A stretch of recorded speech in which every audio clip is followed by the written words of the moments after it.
Well, one of the things that I like to talk about is that most of the PR groups, along with the NDP Green Electoral Reform Task Force, presented to David Eby a very clear question that they wanted to see on the ballot. But he changed that into two questions, and one of the questions being the systems. Why do you think he changed that? Like, why didn't he take the advice of what it seemed to be people that were in the know and had a very clear understanding of what the electorate needed? Well, there's multiple reasons there. There was input received from thousands and thousands of British Columbians via this survey. And it's impossible to have a perfect question. If you only have one question that's general in nature, would you like to change our system to PR or remain the same? People won't vote for that. They won't vote for the unknown. And they're also looking at the precedent of the previous two referendums in 2002, 2005 and 2009, where there was a choice between the current system and one particular system, and those both failed.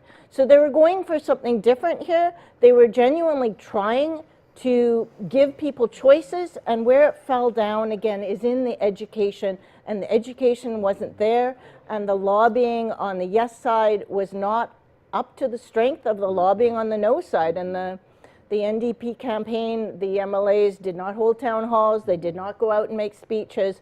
The Liberals were all over it, and their messages were heard. And when people hear messages from people that they respect, that are in positions of power, even if they're currently in the opposition, they're still a major party, they believe it.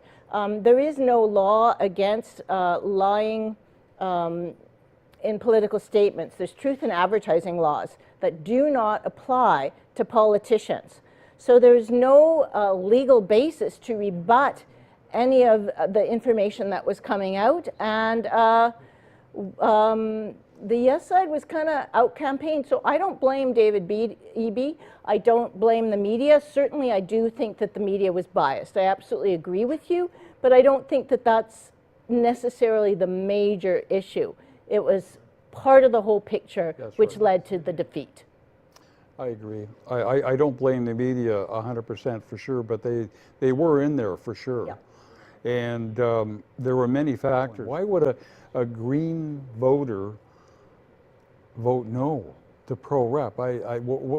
There's nothing but up for the Green Party. I think the Green voters voted no for the same general reasons that other people voted no. They found it confusing. They didn't necessarily, they weren't necessarily doing it for strategic advantage. Their interests are in the betterment of society. And they believed the same no rhetoric that was successful with the population as a whole. Same thing applies to the NDP voters who voted against.